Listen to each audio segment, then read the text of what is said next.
नमस्कार, good afternoon. मैं चिम Sharma Rajasthan education hub में आप सभी का स्वागत है। देखिए, आज जो है हम मोस्ट IMP टॉपिक शुरू करने वाले हैं। MP टेट के अंतर्गत आने वाला, ये यूँ कहूँ कि EVS के अंतर्गत आने वाला ये मोस्ट IMP टॉपिक है और इसका नाम है पारिवारिक उत्सव। तो देखिएगा, आज जो है हमारा मोस्ट IMP टॉपिक है पारिवारिक उत्सव। देखिए, जो पारिवारिक उत्सव होते हैं ये क्या होते हैं? तो ये जो पारिवारिक उत्सव होते हैं ये परिवार का बहुत ही अहम हिस्सा होता है। पारिवारिक उत्सव का मतलब है परिवार में कोई ऐसा मांगलिक कार्य जिसको करने से सभी को आनंद की प्राप्ति होती है। तो पारिवारिक उत्सव के अंतर्गत क्या है कि परिवार में होने वाला कोई भी मांगलिक या शुभ कार्य जो होता है उसमें सभी को शामिल जब किया जाता है तो उसे पारिवारिक उत्सव के अंतर्गत लिया जाता है। देखिए, एक बार फिर से बताती हूँ, पारिवारिक उत्सव के अंतर्गत होता क्या है। तो परिवार में यदि कुछ अच्छा होता है, यानी कोई ना कोई मांगलिक कार्य होता है, मांगलिक कार्य यदि होता है तो इस मांगलिक कार्य से संबंधित हमारे मन में जो आनंद या उत्सव होता है, या यूं कहूँ कि जो खुशी होती है, कहाँ? मांगलिक कार्य यदि कुछ भी हुआ, कहाँ? परिवार में। तो देखिए, परिवार में यदि कोई मांगलिक कार्य होता है तो हमें क्या होती है? खुशी होती है, दुख तो होता ही नहीं है। तो हमें जो खुशी या आनंद की अनुभूति होती है, खुशी कहूँ चाहे आनंद कहूँ, जब हमारी खुशी और आनंद की हमें अनुभव होता है तो हम क्या करते हैं, उस चीज़ को जो है या उस आनंद को, उस खुशी को जब लोगों में बांटते हैं तो उस समय लोगों को जब अपने घर पे आमंत्रित करते हैं तो वही छोटी सी आनंद और खुशी जो है वो सभी में बिखर जाती है। इसी कारण जब बहुत सारे लोग इस खुशी में शामिल हो जाते हैं तो उसे ही उत्सव के रूप में मानते हैं। तो देखिएगा, जब हम अपनी खुशी में लोगों को आमंत्रित करते हैं तो उस समय जब बहुत सारा क्राउड इकट्ठा हो जाता है तो यही किस में बदल जाता है? उत्सव में बदल जाता है।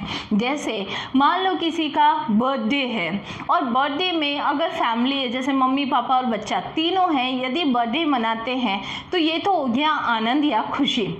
लेकिन अगर उस बर्थडे के लिए जो है वो दूर दूर से लोगों को बुलाया जाए, रिलेटिव्स को बुलाया जाए, आस पड़ोसियों को बुलाया जाए, तो यही जो बर्थडे पार्टी है ये उत्सव पार्टी में बदल जाती है। इसका मतलब है कि जब भी हम हमारी खुशी में दूसरे लोगों को आमंत्रित करते हैं तो वो एक उत्सव का रूप धारण कर लेता है। अब प्रश्न ये आता है कि जो उत्सव होते हैं वो क्यों मनाए जाते हैं? देखिए, उत्सव क्यों मनाते हैं? उत्सव इसलिए मनाते हैं क्योंकि हम चाहते हैं कि हमारी खुशी में हर कोई भागीदार हो, हमें आशीर्वाद दे, हम एक दूसरे से मिले। तो देखिए, आनंद और उत्सव की जो भावना है या जो प्रोत्साहन मिलता है वो मुख्य रूप से किस रूप से मिलता है? तो वो मिलता है उत्सवों के द्वारा। तो देखिएगा, ये जो उत्सव होते हैं ये हमारे जीवन में नवीनता का संचार करते हैं। किसका संचार करते हैं? नवीनता का संचार करते हैं। या यूं कहूँ कि ये जो उत्सव है ये हमारे जीवन में क्या भरते हैं? उत्साह और उल्लास भरते हैं। उत्साह और उल्लास की जो है वो भावना भरते हैं। तो देखिए, उत्साह और उल्लास का एकमात्र माध्यम जो है ये उत्सव है। अगर आपसे कह दूं कि इसके अलावा मेल मिलाप का साधन भी यही है, वो तो है ही। आज अगर आपके घर में बच्चों की शादी होती है तो जाहिर है कि इतने सालों से जो लोग आपसे नहीं मिले हैं वे भी शादी में आकर आपसे मिलेंगे। इसका मतलब है कि लोग जो है उत्सवों में आते हैं, आपसे मिलते हैं। इसका मतलब है कि मेल मिलाप बढ़ता है। हमारी भावी पीढ़ी, या यूँ कहूँ कि हमारी जो पीढ़ी के बच्चे हैं वे अपने रिलेटिव से, अपने परिवार के जितने सदस्य हैं जो किसी न किसी कारण से अपने आर्थिक भरण पोषण के लिए अपनी जगह को छोड़कर कहीं दूर चले गए हैं, ऐसी परिस्थिति में जब आप घर में उत्सवों का आयोजन करते हो और उन्हें आमंत्रित करते हो तो वो जब आपके पास आते हैं तो ये जो परिस्थिति होती है, इस समय आपके बच्चे, या यूँ कहूँ कि आपकी जो भावी पीढ़ी है जब उनसे मिलती है तभी उन्हें पता चलता है कि हमारा परिवार कितना बड़ा है। इसका मतलब है कि भावी पीढ़ी जो है वो एक दूसरे से क्या होती है, परिचित होती है, तभी तो पता चलेगा, नहीं तो पता ही नहीं चलेगा कि परिवार में कितने सदस्य हैं। तो देखिएगा, एक दूसरे से परिचय का जो है, एक दूसरे से जो परिचय है वो परिचय बढ़ाने का माध्यम क्या है, उत्सव है, और अपनी खुशी में सभी को शामिल करना उत्सव के अंतर्गत आता है। अब ये है कि उत्सव जो है वो क्या करते हैं, उत्सवों में भ्रातृत्व की भावना का संचार होता है, यानी कि एक दूसरे के लिए जो है वो किस प्रकार की फीलिंग आती है, अपनत्व की भावना का संचार होता है। किसका संचार होता है, अपनत्व की भावना कहूँ चाहे भ्रातृत्व की भावना कहूँ, इसका संचार होता है और व्यक्ति में जो है अपनापन बहुत ज़्यादा बनता है। आज आप अपनी खुशी में दूसरों को शामिल करोगे, कल दूसरे आपको उनकी खुशी में शामिल करेंगे, इसी से तो मेल मिलाप बढ़ेगा। और यदि मेल मिलाप बढ़ता है तो जाहिर है कि हमारा जो एक क्राइटेरिया है, या यूँ कहूँ कि हमारा जो एक दूसरे के साथ जो संबंध है वो भी मजबूत होगा और हमारा जो पहचान का दायरा है वो भी आगे बढ़ेगा। तो इस प्रकार से अपनत्व और भ्रातृत्व की भावना का जो है वो क्या होता है, विकास होता है। देखिए, आपसे क्वेश्चन पूछ ले कि मुख्य रूप से जो है उत्सवों के अंतर्गत किस भावना का विकास होता है, तो आनंद की भावना का विकास होता है। और जब भी आप अपने किसी भी हर्ष के जो अनुभव होते हैं या क्षण होते हैं, उन क्षणों में दूसरों को जब शामिल करते हो तो वही क्षण जो है वो उत्सव के रूप में बदल जाते हैं। चलिए अब हम आगे बढ़ते हैं। देखिए, ये तो हो गया उत्सवों से संबंधित। यदि मैं और बात करती हूँ कि ये जो उत्सव होते हैं इनमें जब लोग एक दूसरे से मिलते हैं तो कुछ जो रिश्ते बनते हैं, या यूँ कहूँ कि कुछ जो मेल मिलाप होते हैं वो बहुत आगे तक जाते हैं और व्यक्ति के जो है जीवन में कई प्रकार के परिवर्तन आते हैं। क्योंकि ये जो फंक्शंस होते हैं, इन फंक्शंस में बहुत सारे काम संपादित होते हैं। कैसे, मैं आपको बताती हूँ। मान लो कि आपने अपने घर में कोई उत्सव आयोजित किया, बर्थडे पार्टी हो, शादी पार्टी हो, कुछ भी, जो भी आप करना चाहो। अब आपने उत्सव का आयोजन किया, अब उसमें दूर दूर से लोग बुलाए। अब कोई गवर्नमेंट जॉब में होगा, कोई प्राइवेट में होगा, कोई प्रतिष्ठित व्यक्ति होगा, कोई समाज से संबंधित होगा, यानी हर प्रकार के लोग जो है वहाँ पे उस उत्सव में आएंगे और एक दूसरे से मिलेंगे। अब वो उत्सव तो समाप्त हो जाता है, लेकिन जो व्यवहार है वो बना रहता है। यदि किसी के भी अनुभव की ज़रूरत है तो आपको पता चलेगा कि ये बंदा जो है इस फील्ड से संबंधित है, नतीजा आप फ्यूचर में जो है उस व्यक्ति से क्या करोगे, संबंध जरूर रखोगे। तो इस प्रकार से उत्सव क्या करते हैं, हमारा मेल जोल बढ़ाते हैं। हम जिन्हें नहीं जानते हैं उनसे भी हम मिल लेते हैं और नतीजा क्या होता है, उत्सवों की वजह से हमारी प्रगति भी होती है।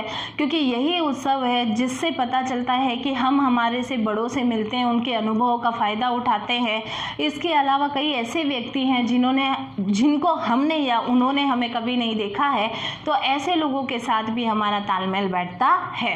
अब यदि मैं बात करती हूँ कि उत्सवों के अंतर्गत और क्या होता है कि उत्सवों में जो है आजकल तो आपने देखा होगा कमेटियाँ बनने लगी है, लोग जो है विचार विमर्श करते हैं, इसके अलावा संगठन बनाए जाते हैं। तो ये उत्सव जो है वो संगठनों का भी प्रतीक होते हैं, क्योंकि विभिन्न प्रकार के संगठन जो है संचालित होते हैं। उत्सव का मतलब सिर्फ इतना नहीं है कि आप जाओ, नाचो, गाओ, खाओ, पियो और घर चले जाओ।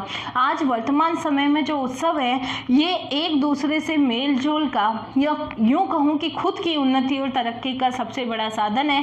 क्योंकि इन्हीं उत्सवों में सभी लोग जब वहाँ इकट्ठा होते हैं तो हर एक व्यक्ति अपने अपने काम के बंदे को ज़रूर ढूंढ लेता है और नतीजा वो व्यक्ति उसके करियर में, उसके व्यापार में, व्यवसाय में जो है एक दूसरे से बहुत ज़्यादा मदद देता है, या यूँ कहूँ कि एक दूसरे से बहुत ज़्यादा जुड़ जाता है। इसके अलावा क्या होता है कि एक दूसरे के प्रति जिम्मेदारी की भावना का भी विकास होता है। अब यह है कि उत्सव किसका परिचय देते हैं, तो देखिए उत्सव जो है वो हमारी या भारत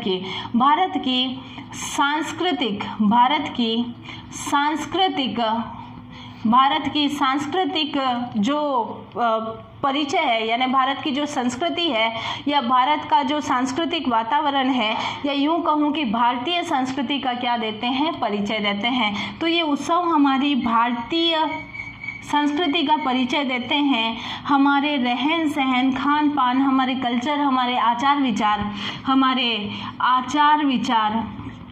हमारे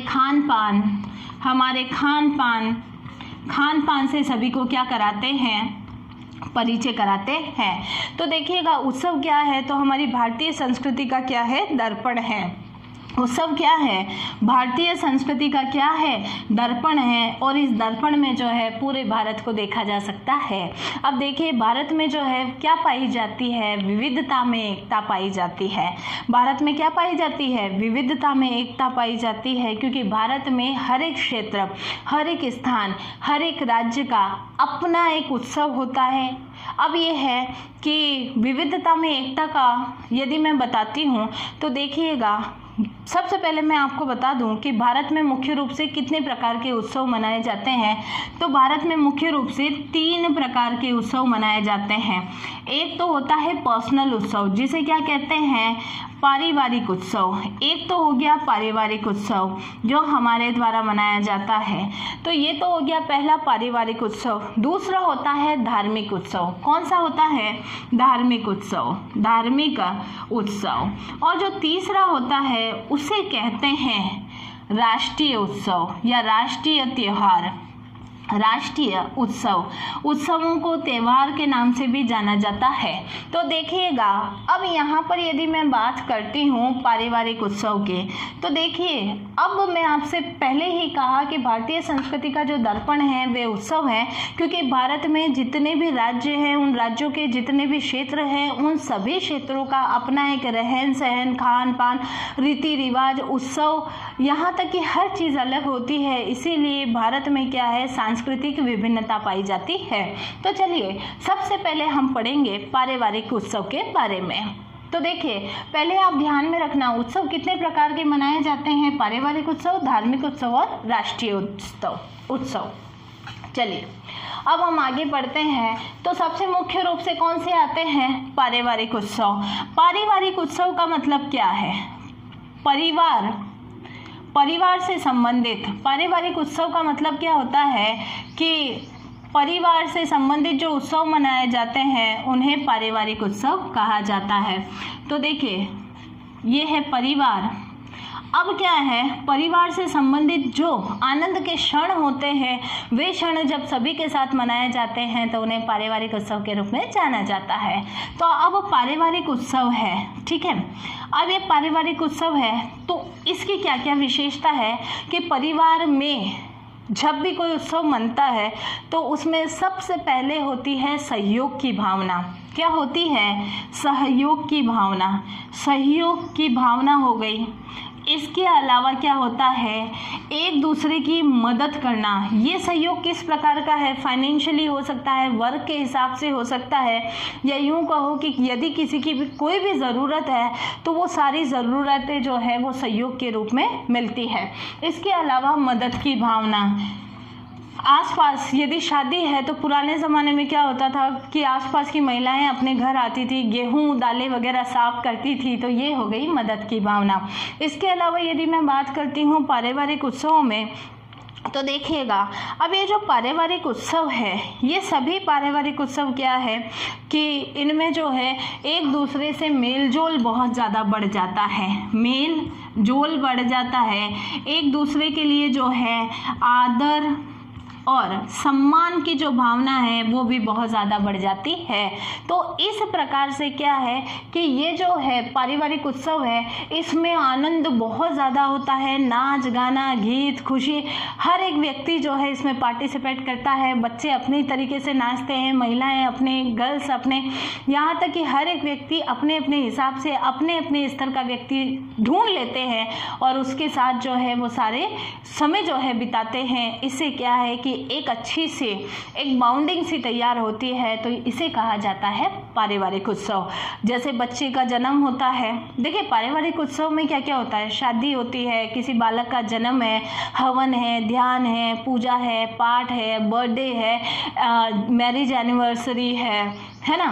तो उत्सवों का कोई समय नहीं होता है, उत्सव कभी भी मना सकते हो, गेट टुगेदर कभी भी मना सकते हो, क्योंकि उत्सव क्या है, आपकी भावनाओं से संबंधित होता है। हाँ, ये जो है वो बर्थडे हुआ या यूं कहें कि संतान का जन्म हुआ, ये तो विशेष परिस्थिति में मनाए जाने वाले उत्सव हैं। बाकी परिवार में किसी भी समय आप शुभ कार्य का आयोजन कर सकते हैं। तो इस प्रकार से इन्हें कहते हैं पारिवारिक उत्सव। चलिए अब हम करेंगे ऋतु से संबंधित उत्सव। देखिए मुख्य रूप से तो 3 हैं, लेकिन ऋतु उत्सव भी होते हैं। ऋतु उत्सव किसे कहते हैं? ऐसे उत्सव जो ऋतु विशेष में मनाए जाते हैं। जैसे होली के समय उत्सव मनाया जाता है, कौन सा, कि वो फसल काटते हैं, फसल की रोपाई करना, जैसे बारिश से पहले जो है खेतों की पूजा करना, या यूं कहूँ कि बेलों की पूजा करना, और इसके अलावा जो हल और हाली है उसकी पूजा करना, या यूं कहें कि फसल को काटने से पहले जो फसल की पूजा करना वो है।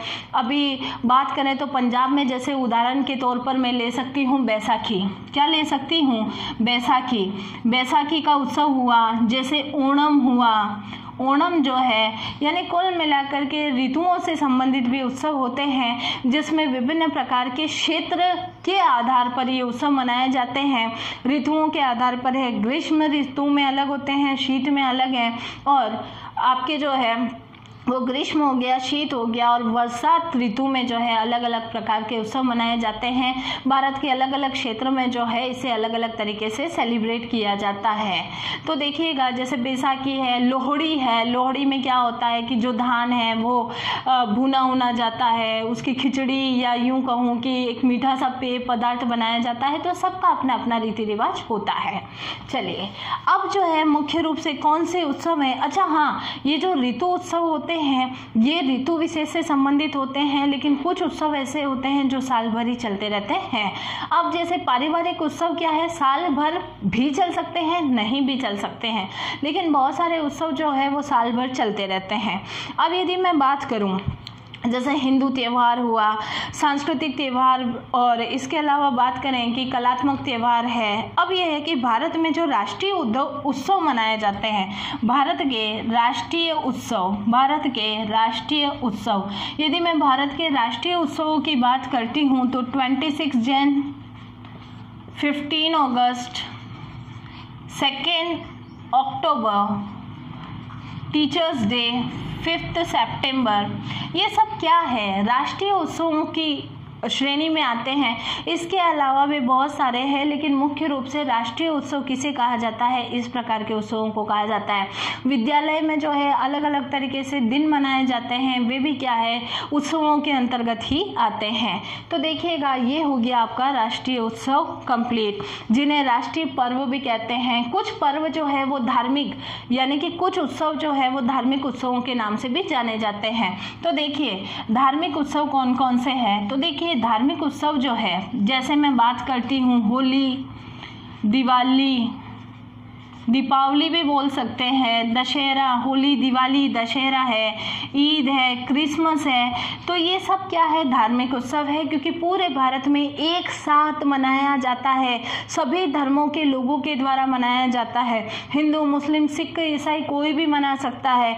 तो ऐसे उत्सव जो पूरे के पूरे राष्ट्रीय स्तर पर मनाए जाते हैं उन्हें क्या कहा जाता है, धार्मिक उत्सव है। होली भारत के हर कोने में मनाई जाती है, लेकिन यदि मैं बात करूं कि लोहड़ी जो है वो खाली कहाँ मनाते हैं, पंजाब में, तो वो तो अपने अपने हिसाब से है, पहली फसल के अकॉर्डिंग है। लेकिन जो त्यौहार पूरे के पूरे जो है वो राष्ट्रीय स्तर पर ये सभी लोग जो मिलकर बनाते हैं या मनाते हैं उन्हें क्या कहते हैं, धार्मिक उत्सव कहते हैं। होली, दिवाली, क्रिसमस, ईद, इसके अलावा और कौन कौन से हुए हैं, इसके अलावा यदि मैं बात करती हूँ तो ये आखा तीज, ये भी सब क्या है, ये भी सब उत्सवों का ही एक प्रकार है, एक ढंग है। तो उत्सव जो है वो हमें क्या करते हैं, हमारे जीवन में नवीनता और खुशी का संचार करते हैं और हमें एक नवीनता की ओर भेजते हैं। अब यह है कि वैज्ञानिक महत्व भी होता है उत्सवों का। उत्सवों का क्या होता है, वैज्ञानिक महत्व।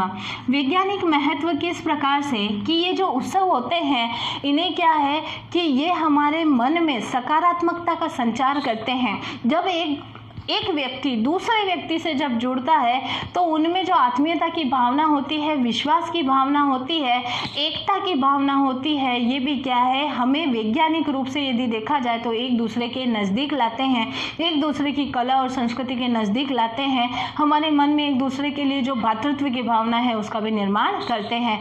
तो उत्सवों का वैज्ञानिक महत्व भी है, सांस्कृतिक महत्व भी है, भावनात्मक महत्व भी है, क्योंकि विज्ञान कहता है कि जब भी आप आनंद के क्षणों में होते हो या जितना ज़्यादा खुश होते हो उतना ज़्यादा आप सकारात्मक होते हो और आपकी जो ऊर्जा है या यूँ कहूँ कि काम करने की जो क्षमता है वो तेज़ गति से कार्य करती है।